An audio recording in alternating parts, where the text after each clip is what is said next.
көп жумуш орундарын түзгөн тармак. Анын артынан бир топ башка бизнестер өз ишин жандантып кетет. Бирок ишкерлердин пикири боюнча COVID-19 курулуш тармагына кандайдыр бир деңгээлде терс таасирин тийгизди. Мындай учурда курулуш менен алектенгендер мамлекеттен колдоо күтөөрү анык. Буга ылайык аталган тармактагы актуалдуу көйгөйлөр, илдеттин тийгизген таасири, учурдагы абал тууралуу Имарат строй курулуш компаниясынын негиздөөчүсү Бейшимбек Иманалиевдин маектондо. Саламатсызбы Бейшимбек агай, өзүңүз билип тургандай азыр пандемияга байланыштуу бир эле Кыргызстанда эмес, бүтүндөй дүйнө жүзүндө өзгөчө абал жаралып турат. Ушул COVID-19 курулуш тармагына кандай таасирин тийгизип жатат? Албетте, өзүңөр көрүп атасыңар, бул бүткүл дүйнө жүзүн оор кырдаалга алып келип, баардык мен деген күчтүү мамлекеттердин баарын алапайын таптырбай ушундай көйгөйлдүү учурду түзүп жатат. Албетте бул билбейм, кийинки ушул заманбап цивилизациялуу адамзаттын жашоосунда мынчалык масштабтуу ушул илдет менимче биринчи жолу болуп атат окшойт. Мунун баарыбызга түшүнүктүү. Эми мен биздеги болгон ушу курулушка кандай таасир кылып атканы жөнүндө сурап атасың, мен жөнүндө айтып берейин. Албетте, бизде ушул оору башталгандан кийин чукул арада биздин мамлекет жетекчилери чечим кабыл алды. Биз ошол мамлекетибиздин жетекчилердин чыгарган чечимдерине ылайык жумушту бир айдан ашык ушул токтотууга туура келди. Бул учурда бир да объекти да такыр жумуш жүргөн жок. Баары тең, баардык жумушчулар, кызматкерлер, инженерлер, баардыгы ошол үйүндө жумушка чыкпай отурууга туура келип калды. Ал эми жалпы өндүрүш чындыгын айтканда бир жарым айдан ашык убакыт тыйпыл токтоду. Камбыбагандай токтоду. Анан ошентип, албетте бул биз ошол учурда бизден тамсатып алуучуларды, карыздарлар деп коебуз. Биз алардын алдында чоң мындай милдеттеме алганбыз. Келишим боюнча, мисалы үчүн ар бир курулуп жаткан үй кайсы бир убакытка, кайсы бир мөөнөткө мындай белгиленген. Бир жылда бүтөт, же 2 жылда бүтөт, же баланчанчы жылдын баланча айына чейин бүткөрүлөт деген. Албетте, бул жоопкерчиликти биздин моюндан эч ким алган жок. Албетте, бир жумадан ашык толук кандуу иш болгон жок. Себеби биздин негизги курулуш тармагындагы жанагы профессионалдуу курулушчулар, бетон куючулар, кыш кынуучулар, ширетүүчүлөрдүн баары негизинен айылдан келип, райондордон келип иштейт да. Анан ошол себептен алар ошол жерден ал жерде да жол карантин болду, антиминтип келгичекти албетте бир жумача мындай толук жумуш башталган жок. Андан кийин эми Кудайга шүгүр, эми объектилерде баягыдай толук 100% күрдөөлдүү жумуш жүрбөсө дагы, бир ошо мурдагы темптин бир 80% азыр иштелип атат. Бирок эми албетте бул бизге бир катар чыгымдарды алып келди да. Мисалы үчүн биз ошол иштебей калган күндөргө биз бир 20%, 25%-не жөн гана бекер айлыктар төлөп бердик. Эми биз жардам катарында баягы азык-түлүк сатып алсын деп, ушул аппаратта иштегендерге, анан ошентип бул болсо биздин жөн эле чөнтөктөн чыкты. Ушул сыяктуу баары бир чыгымдар токтогон жок. Эми Кудайга шүгүр, ушул жалпы элдин башына келген ушул кыйынчылык жакын арада ушул аяктап, кадимки жашоо келсин деген тилекте болуп атабыз. Илдеттен чыгып кетсек, менимче биз ушул белгиленген мөөнөттө ушу кардарлардын менен кандай келишим түзүлдү. Ошону эч кандай кечиктирбей өткөрүп бересиз дегенге толук ишеничибиз бар. Баары жакшы болот. Ошон үчүн жалпы тилек эле ушул илдет арабыздан кетип, жөн жай кадимки турмуш баштаса деген тилегибиз бар. Ушу негизи эле вирустун айынан ушу курулуш тармагында бир мындай аксап калуу же болбосо бир солгундоо болушу мүмкүнбү? Башка компанияларда балким. Эми бул сөзсүз түрдө кандайдыр бир белгилүү өлчөмдө кыйналышка алып келди да бүгүнкү күндө деле. Андан кийинкиси эми ар бир компаниянын өзүнүн кубаттуулугу, мүмкүнчүлүгү, өзүнүн базасынын толуктугу же толук эместиги бар да. Ошол себептен муну ар бир курулуш компаниясы өз алдынча башынан өткөрөт. Анан Кудайга шүгүр, биздин компания биз эми тубузга туруп калган компаниябыз да. Биз ойлойбуз, эгерде Кудай анын жүзүн ары кылсын, эгерде бул уланбаса, биз эч кандай мындай кыйналбай, бүт баарын өз ордуна келтирип, ошол эле салыкты дагы учурунда төлөп, ошол эле социалдык фондуга деле учурунда төлөп эле, бүт баарын ошо жакшынакай кылып алып кетебиз деген оюбуз бар. Анткени бизде база абдан жакшы. Ушул түзүлгөн кырдаалдан чыгыш үчүн, тармакты жакшыртуу үчүн кандай сунуштарды берет элеңиз? Негизи эле азыр курулушчуларга эмне зарыл болуп турат? Кандай жеңилдиктер зарыл? Эми мисалы үчүн башка курулушчулар өздөрү айтып берер. Мен бул бизде мындай болуп атат да, жанагы жумушчулар патент менен иштечү. Жакында бир жаңы ушул өкмөт токтом чыгарган экен. Ошол патентте жанагы курулуш жумушчулары айтып атпайбы, кара күчүн сатып бизге иштеп атпайбы? Бетон куйгучтар, кыш кынаучулар, сварщиктер, арматурщиктер. Мына ошолордун патенттин суммасын 5000 сомго чыгарып таштаптыр. Эми жумушчулар айтат, байке мен өзүбүз жумуш таппай жүрсөк, анан ушу 5000 сом кылган эми биз сатып алалы. Эми ошол кыйналып турабыз. Биз өзүбүздүн компанияга мисалы үчүн бир атайын сертификат талап кылган гана адистерди, кызматкерлерди приказ кылабыз.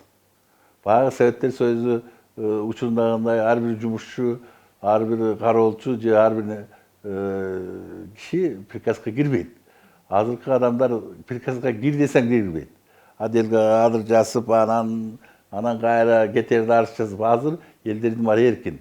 Патентин көтөрүп жүрөт да биз менен келишим түзөт. Мына моунча жумушуңду бүтүрүп берем. Анан аны бүтүрүп каалаган учурда кетет. Эркин да азырчы адамдар эркиндик сүйүп калган. Анан кийин албетте биз алар үчүн төлөш абдан чоң тиги мындай чыгымга алып келет да. Биз өзүбүздө иштеген жана бир чыныгы ошол сертификат талап кылган адистерди сертификаты жок иштешке болбойт да. Мисалы үчүн прораб, мастер, инженерлерди сертификатсыз биз жумушка киргизе албайбыз. Анткени ошончолук билими болуш керек. Ошондой эле энергетика тармагы бизде автотехника жагындагы ушундай көп кызматкерлерге, бухгалтерлерде дагы сертификат болуш керек. Мына ушулардын баарын биз айла жок приказга алабыз. Айла жок эмес, милдеттүү түрдө алабыз. Аларга биз кадимкидей фондуга керектүү ошол тартипке ылайык татынакай которчу суммаларын которуп турабыз. Анан ушул жумушчуларга гана ошол патентти ушул мурун 350 сомдон болчу. Эми ошол экени бул мейли 600 сомдон кылып койсун деп айтып атат балдар өздөрүчү.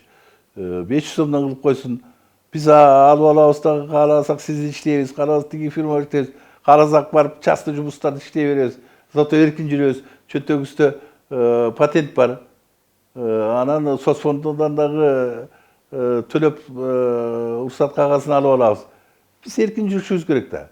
Деп ушул жактан ушул кара жумушчулардын чындыгында тиги ушул үнү жетпей ушул болуп атат. Эми ушуну бул өкмөт ошол салыкка байланыштуу салык комитетинин чоңдору ушуларды карап көрсө болмок да.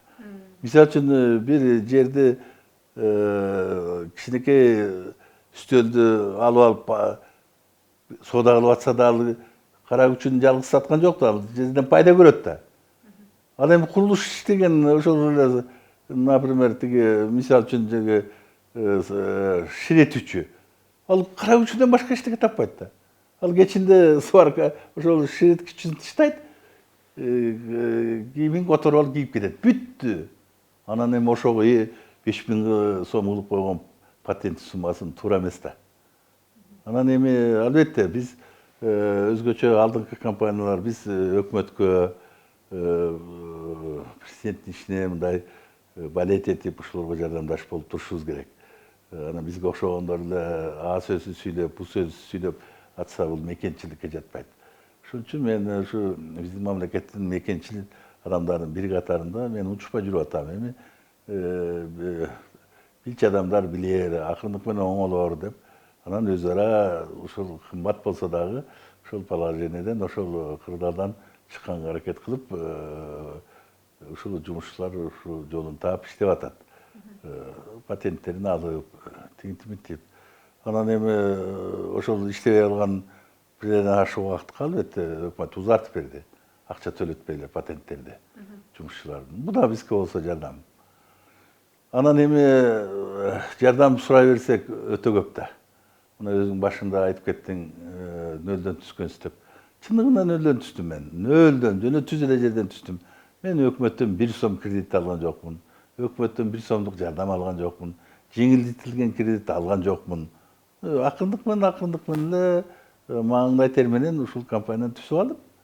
Анан биз болсо ушул биз кандай десек эми бизге окшогон компаниянын баары мамлекеттин тынчтыгын сүйөт. Бизге окшогон компаниянын баары бул революцияны жактырбайт, каалабайт. Революцияны көрдүк го. Эми митингге чыкса болот, нааразычылыкты айтса болот, бийликтин кемчиликтерин айтса болот, но эч убакта революция болбош керек. Бул бизди артка тартат экен да. Ошо революция болуп турган жерге дагы ушул чоң мамлекеттер бизге кол кабыш кылчу, жардам кылчу мамлекеттин баары көңүлү калып, ушу болбогон эле эл экен, болбогон эле республика экен деген пикирге келет экен да. Ошол кредит алмайынча, ошондой жардамдарды алмайынча биз кантип өнүгөбүз өз күчүбүз менен. Туурабы? Ошон үчүн колдон келишинче тынч жашап, тынч эмгектенип, мамлекетибиздин алдыга жылышына аракет кылышыбыз керек да. Эми ал туура, жана мисалы үчүн өкмөттүн кемчилигин айтып, абыйларды деле биз жаман көрбөйбүз. Аны дагы эби менен айтып, тынчтык жолу менен анан айтып, митингге чыкса чыгып, эч кандай чатагы жок, революциясы жок, чыры жок, иштер оңолуп кетсе абдан жакшы эле болот эле. Ушул илдетке байланыштуу Бишкекте үйлөрдүн баасы арзандашы мүмкүнбү? Эми бул эгерде башка мамлекеттерге салыштырганда бизде бардык эле нерсе арзан болуп атпайбы? Мисалы үчүн базарга барсаң деле эт деле арзан, туурабы? Анткени эмне себептен? Себеби биз кедейбиз. Анан биздин куруп аткан тамдар да арзан. Арзан. Кеп башка, аны жакшы куруп атабы ошо фирмалар, сапаттуу куруп атабы, сапасыз куруп атабы, бул экинчи маселе. Биринчи маселеси чындыгында эле, мисалы үчүн Турция жана башка алдыңкы мамлекетке салыштырганда биздин тамдар арзан да. Мындан арзан болууга мүмкүн эмес. Мисалы үчүн бир пальто тиктириңиз. Материалы кытайлык болобу же Түркиянын материалы болобу, анын ички жасалгандарына керек, топчуларына керек. Анан зарплатага акча төлөшүң керек да, налогко төлөшүң керек да. Анан анын баасы чыгат да. А сен андан арзан сатканда эмне кыласың? Аны тигүүчүнү жабыш керек да. Ошол сыяктуу эгерде мындан арзандата турган болсоң, анда курулуш мекеме иштебейт да. Көрдүңүзбү? Кеп ошондой да, бири-бири менен байланышканда. Анан ушул себептен ушу Кудайдан тилешибиз керек.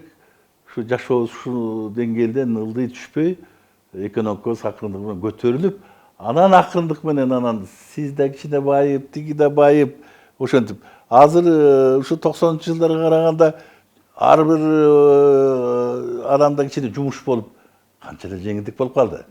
Туурабы, мына көчө толтура машина, баарыбызда азбы көппү жумуш бар. 90-чы жылдын кейпи жок да. Туурабы? Бу дагы бир экономикалык өсүш да. Ушул сыяктуу акырындык менен эволюция жолу менен келиш керек. Кайсы бир жылдарда, мисалы үчүн, батыш өлкөлөрүндөй өкмөт өзү там куруп эле жана квартира берип коюшу мүмкүн. Эми Советтер Союзунда ошондой болгон да. Советтер Союзунда жөнүндө квартира берип койгон. Тиги электрик часоонун баягы чыгымдарды, ызык сууну төлөп коюп эле жашай берген. Ошондой да заманга келиш мүмкүн. Биз ошого жетишибиз керек. Чындыгында канча кандаштарыбыз чындыгында эле квартирасы жок жүрүп атпайбы. Эми кымбат да. Ошон үчүн сиздин эле квартираңыз болсо арзан бере албайсыз да. Туура, анан ал тапкан айлыгынын баары ошол жака кетип атат да. Ошон үчүн жалпы Кыргызстан мамлекетибиздин жалпы экономикалык акыбалы оңолмоюнча, чындыгында ушу баардыгын тигил турак жай менен камсыз кылуу, арзан турак жай менен камсыз кылуу кыйыныраак. Эми дагы мына бизге окшогон компаниялардын баарын эч ким акча берген жок да. Адамдар өздөрүнүн чөнтөгүнөн урдуруп атпайбы? Көрдүңбү? Бу да ички инвестиция деп коет. Башка жактан акча келген жок.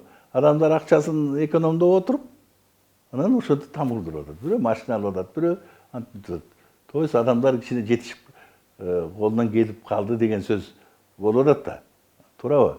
Советтер Союзунда учурунда жумуш бар, курсак ток кетсе деле, ошол учурдагы баа менен эч ким акчасын сатып алганга мүмкүнчүлүгү жок болчу да. Чанда-чанда адамдар гана сатып алчу. Анан ошол учурда сатып алганга мүмкүнчүлүк жок болгондон кийин азыр деле ойлоп көрүңүз да. Ошон үчүн азыр бир ушу мүмкүнчүлүгү барлар гана, колунда иши бар, ушундай акча табууга жөндөмү мындай мүмкүнчүлүгү барлар гана азырынча ушул квартираларга кардар болуп атат. Эми көпчүлүк жаштар көбүнчө чет элге чыгып иштеп атат. Ошол жактан алгандары бир топ. Анан эми калгандарын убакытча чыткы мен айта албайм. Республика өзү өнүгүш керек. Буга чейинки сөзүңүздө ошол башка мамлекеттерди айтып кетпедиңизби? Ошол биздин Кыргызстандагы курулуш ошол эле коңшу мамлекеттерге салыштырмалуу кандай өнүгүү жагында? Өнүгүү жагында, мисалы үчүн, Казакстан, бул мурунку Советтер Союзундагылардан эч кимсинен кем эмеспиз. Эч кимсинен кем эмес. Москвада, конечно, кичине баягы кабаттуулугу, этажность деп коебуз да, ошолор гана кичине өйдөрөөк. А сапаты ошол эле биз колдонгон курулуш материалдары, ошол эле норма, ошол эле ченемдер менен иштейбиз. Бизди башка мамлекетке салыштырса бир жөн. Мисалы үчүн Дубай. Көрдүңбү? Аларда ошол бийиктиги дагы айырмаланат, технологиясы да айырмаланат, курулуш материалдарынын баары заманбап курулуш материалдары. Биздикинде оор материалдар уже модадан чыга баштаган. Түшүндүңүзбү? Ушул эле Кытайдагы кээ бир шаарлары заңыраган укмуштарды куруп атпайбы? Ошолорго башка материалдар, мисалы үчүн металлдардын колдонушат, жеңил мындай сорттор бар, салмагы жеңил, өзү бекем, ушул сыяктуу аралаштырып, Америкада ошондой.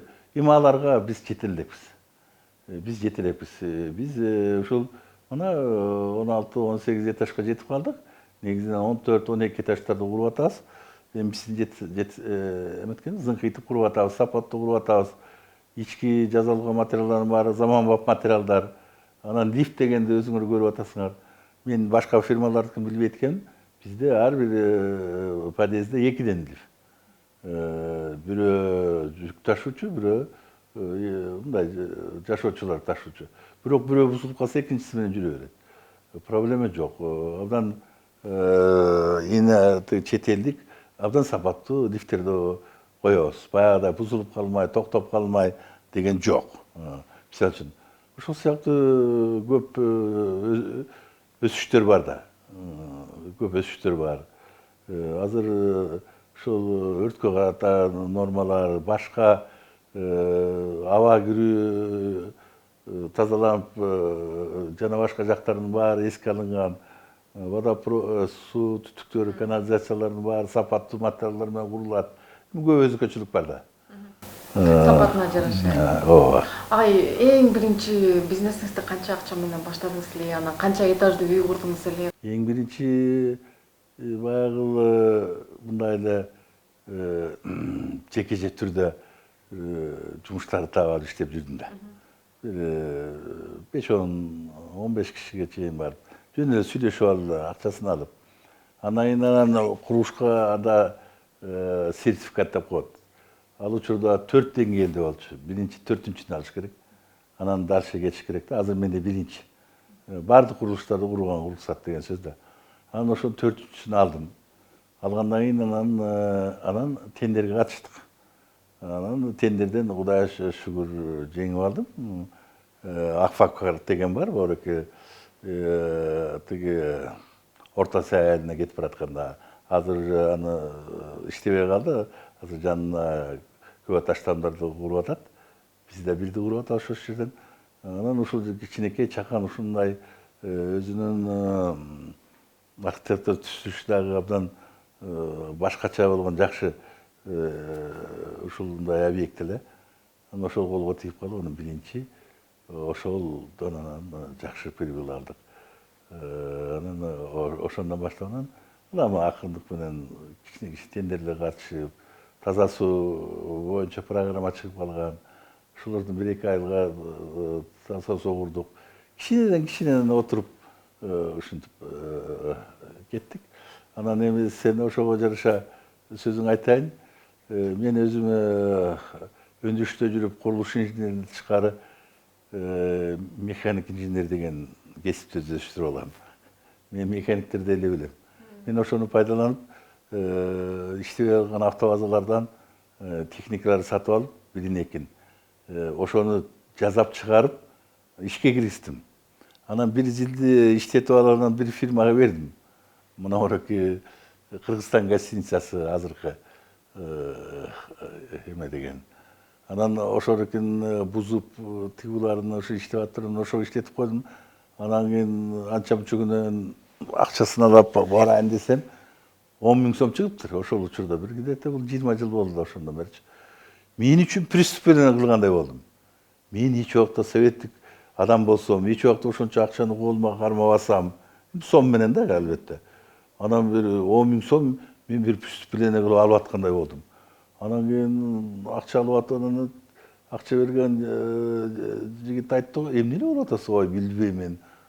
Ой байке, өзүңүздүн техникаңыз экен, мына менчикти эмнеге эметет деп анан ошондон анан мен өзүм ойлодум, чын эле мен эмне техник иштеди, жумуш бүтүрдү, мага башка баары ушул акчаны төлөйт эле деп. Ошентип ошондой учур болгон. Туурабы? Андан кийин көнүп калдык. Анан мен капиталист системага келгенибизди, рынок системасына келгенибизди түшүнүп, эч кандай неме жок. Эң башкысы адамдарды алдаба, ишиңди сапаттуу кур, керектүү салыктарды мамлекетке төлөп бер, соцфондуга төлөп бер, эркин жүрө бер. Болду.